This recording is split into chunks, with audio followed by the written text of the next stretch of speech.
Let me take you back 100 years and 4 months exactly from the day I am recording this video. A girl named Elizabeth Short was born in Boston, Massachusetts. You also may know her as the Black Dahlia. She is known all around the world for her very sad unsolved murder case, and today that is what we're going to get into. Remember, if you enjoy these videos, make sure you drop a like, subscribe, comment any other videos you want me to do. Other than that, we just passed 1,000 subs. Next goal is 5,000, so let's see if we can get there. And if you do know of this story, just disclaimer, it is very gruesome. There is some parts of the story that I won't go into too deep of explanation, as it is very gruesome. Just to let you know. If you don't know the story, stay to the end, because there is so many things in the story that will make you think twice about just people in general, I reckon, because some people are fucked up. Some people are fucked up. Simple as that. Her name was Elizabeth Short. She was young and beautiful, determined to be famous, but destined to be infamous. Beneath the bright lights of Hollywood, amidst the glitz and glamour, a story tragically unfolded. One that will leave the city and the world gripped in mystery. It's a tale of an unsolved murder that still haunts the street of LA today. This is the story of Elizabeth Short, as I said, the woman who came to be known as the Black Dahlia.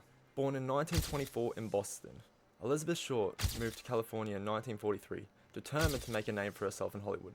She dreamed for stardom, but the City of Angels was not kind to her, very not kind for her. For years she lived on the fringes, struggling to break into acting, working as a waitress in various diners, never quite find the fame she longed for.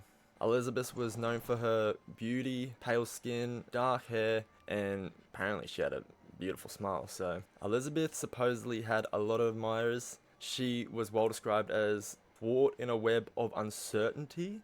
She had fleeting relationships, but none of them seemed to last. So pretty much the saying is she was a hoe back in the day. That's so sad. Damn.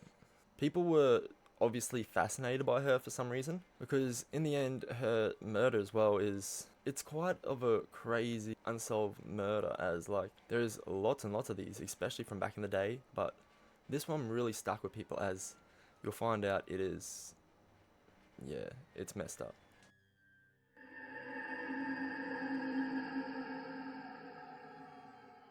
On a cold January morning, Elizabeth Short's life came to an unimaginable end. Her body was discovered in Lermont Park, a vacant lot in South Angeles. The body, severed at the waist and carefully posed, was unrecognizable at first glance. It was Betty Bersinger, a woman walking with her child, who made the gruesome discovery. At first she thought it was a mannequin, until she saw the blood. And the horror set in. She ran to the nearest phone and dialed the police instantly, as you obviously would. The crime scene was shocking. The body was drained of blood and no blood was found around the scene, suggesting the murder had taken place elsewhere.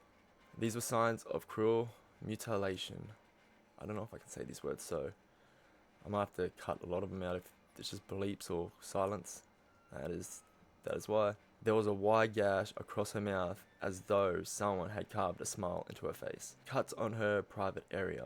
It seemed to be a calculated type of brutality, like someone meant to do this. It is one messed up, deranged person.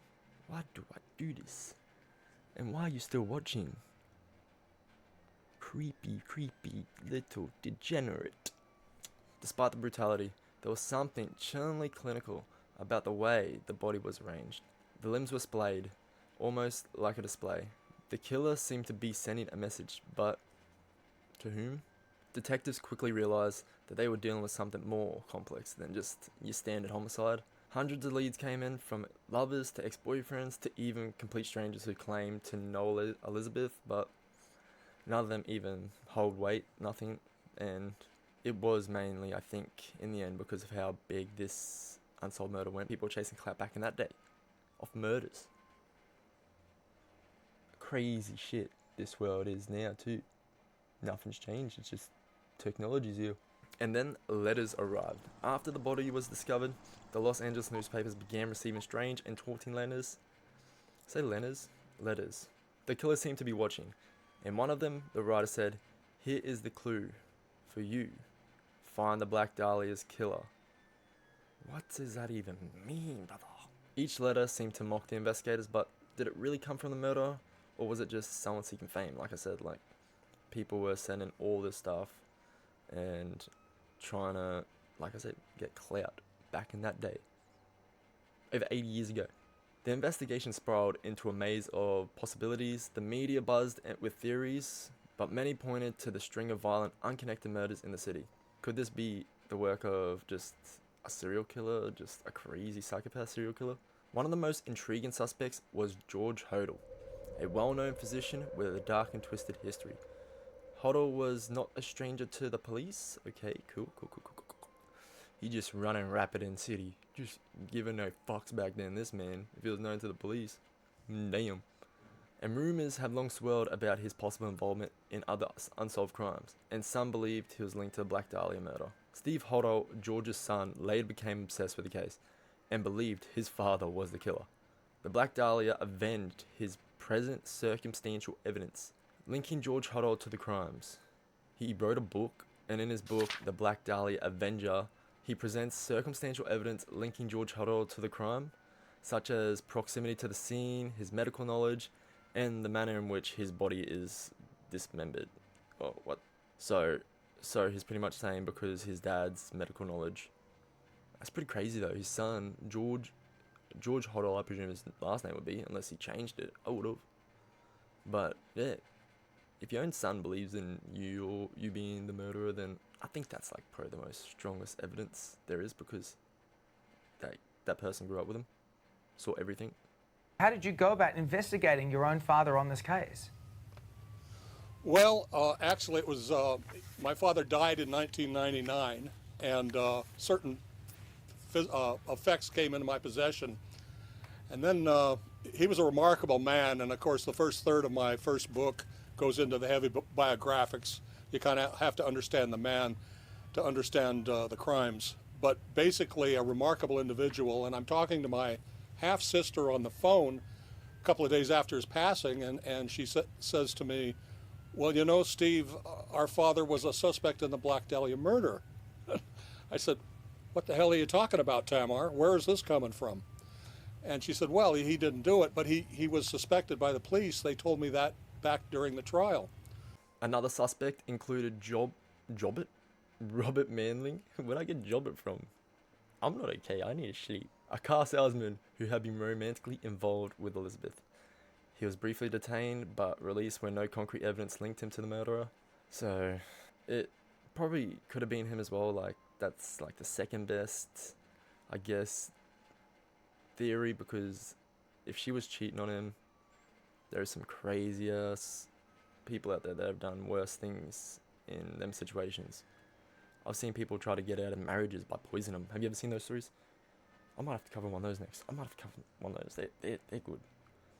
The murder of Elizabeth Short remains one of the greatest mysteries in American criminal history. It's crazy, actually. The case has been re-examined time and time again, but the killer's identity remains unknown.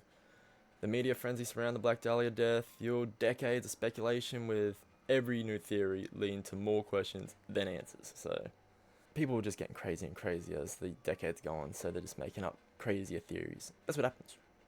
You know what I mean? Like 10 years ago, we said that aliens came from different planets. Now, in the last year, people strongly believe they're from the ocean.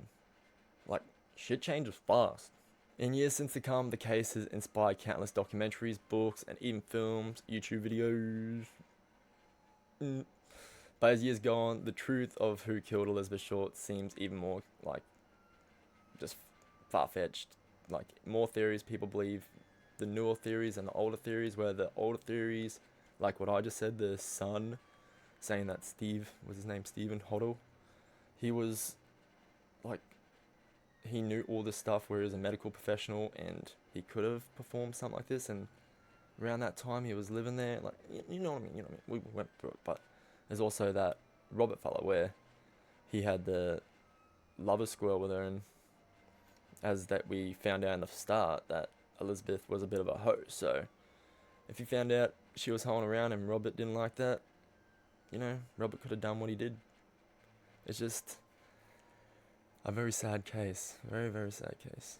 people do believe this case will never be solved, and it's already 8 years old. So, like, at this point, I highly doubt it will be solved too, unless some technology in another couple decades come out that can see back in the future at crime scenes. That's the only way. Anyway, the Black Dahlia, forever frozen in time in the LA, like, history books. It's always going to be known.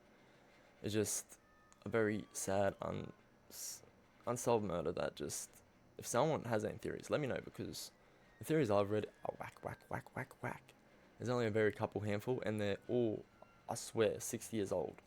The only believable ones.